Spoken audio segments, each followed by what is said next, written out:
On Christmas Eve, in the year 1914, something truly unbelievable happened in Europe. At that time, a huge war called World War I had just begun. It was only a few months old, but it was already very deadly. Thousands of soldiers were fighting along a long stretch of land called the Western Front.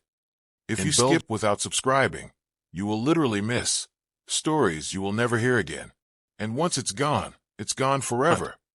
In Belgium and France, the soldiers lived in deep muddy holes in the ground called trenches, near a place called Ypres. British and German soldiers were stuck there.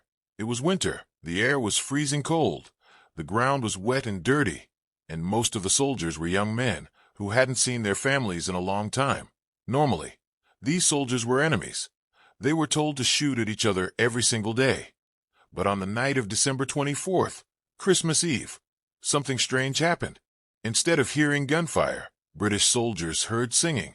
A soft Christmas song called Silent Night floated through the cold night air, coming from the German trenches.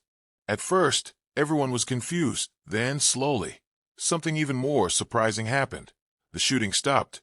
Carefully, and a little afraid, soldiers climbed out of their trenches.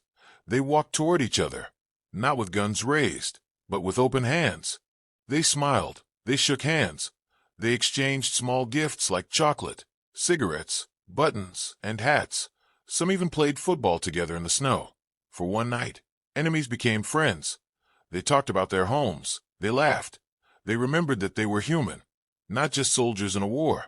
The Christmas truce lasted only one night. By the next day, the war sadly continued.